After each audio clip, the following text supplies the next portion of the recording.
I go over all these tips and tactics in these videos like content marketing, link building, but how do you integrate them into a SEO campaign? It's kind of confusing, right? Hi everyone, I'm Patel, and today I'm going to share with you the anatomy of a perfect SEO campaign.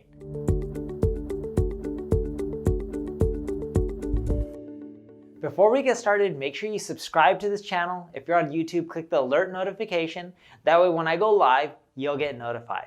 So let's get started. Not only am I going to end up breaking down what I want you to do to create the perfect SEO campaign, I'm going to walk you through it step by step so then that way you can get results. And don't worry, I'm not going to give you unrealistic things that are really hard to do, especially when you're starting off. The first thing I want you to do to start off your SEO campaign is to map out the content gaps. So you got competition. Your competition may be more popular than you, less popular than you, who knows? But either way, you got competition.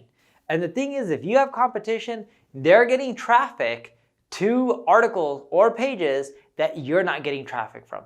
What I mean by that is they're ranking for keywords and key terms and phrases on Google that you're not ranking for. And vice versa, you're also ranking for terms that they're not ranking for. That's normal in SEO campaigns. But what a content gap looks at is when you go to Ubersuggest and you type in the URL of your competitor, scroll down, yeah, you'll see their traffic, but go to a report called Top Pages. This will break down all their popular pages in order from most popular to least popular. It even shows you the keywords that each of these pages is ranking for. This will help you identify what they're ranking for, what you're not ranking for. A simple way, if it's a lot of data, you can just export that report into a CSV and just quickly delete all the articles that you have on your site that are similar and then keep the ones that you have not covered. That way, you now have a list of all the pieces of content, all the keywords that you should be targeting that your competitors are, that they're getting traffic from, that you're not. Now that you got a list, you now know what type of blog articles you should be creating, what kind of keywords you need to include in your articles. But instead of just going and creating articles whenever you want and just writing it freestyle, what you ideally should do is Google for each of those main terms, look at the top 10 people, see how thorough their articles are. That way when you write your article, it's going to be much more detailed. This is what's called the skyscraper technique. This is what Brian Dean has coined. It's think of, tall buildings in this world. Every country out there is like, oh, now we got a 100-foot story building or a 200-story building or a 300-story building. It's just never ending. And that's an example of a skyscraper technique. Whatever other people's content are in the top 10, you want to make sure yours is so much better that people won't dare to copy you. The second thing I want you to do is identify internal linking opportunities. So you can either do this through Ubersuggest or Google Search Console. Go and look at your top pages.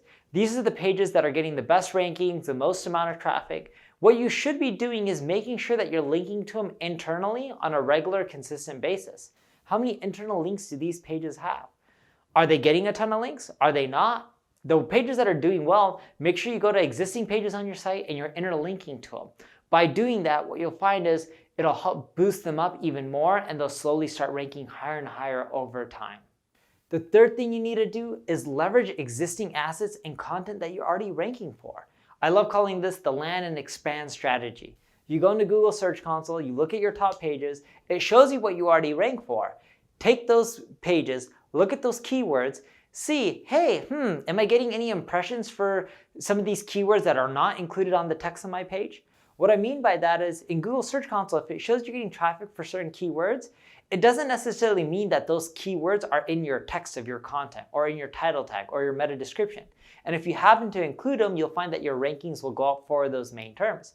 And at the same time, using the land and expand approach, I love putting in those keywords into Ubersuggest. It shows me all the long tail phrases because if you already rank for the head term, there's a really high probability that you'll rank for the long tail version of it without much work, without any link building. So by integrating those long tail phrases within your content, rewriting it, make sure it's thorough, don't just stuff in those keywords, you'll also start picking up traffic there as well. The fourth thing you need to do is have a cohesive content calendar. This is so important. I once wrote this blog post, this was years and years ago, and it was talking about how consistency is one of the most important things with blogging and SEO and marketing. There was a period of time, a month or so, where I didn't blog at all. Not only did my traffic go down, But then when I started blogging again, it took me roughly 3 months, that's 3 whole months, to recover back where I originally was. That's how important it is to be consistent. You don't want to take those breaks. The last strategy I have for you with your SEO campaign, you need to leverage content clusters and pillar pages. So for example, my blog is on online marketing.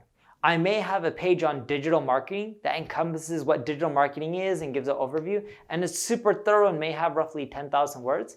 But in addition to that, what I'm doing is I'm leveraging tools like Answers the Public to see all the questions people are typing around digital marketing. I'm leveraging tools like Ubersuggest to see all the long tail phrases people are typing in related to digital marketing. I'm leveraging sites like Quora to see what questions people have around digital marketing. Then what I do is I start creating content around all these topics that aren't discussed on my sites. In other words, not just long tail phrases, but long tail phrases, questions, comparison articles. All this data helps me round it out so that way I'm covering every little aspect of digital marketing, and I take all those subsections and I link to them from the main pillar page. That not only helps my pillar page do well, but it also helps all my long tail phrases and terms, all those questions, those answers, those articles I wrote that were in-depth on a subsection, get higher rankings as well. If you follow all of those strategies, you'll create amazing SEO campaign. And if you need help with your SEO, you need that extra lift, check out my ad agency, Neil Patel Digital. Thank you for watching. Make sure you subscribe, like, comment, and share the video.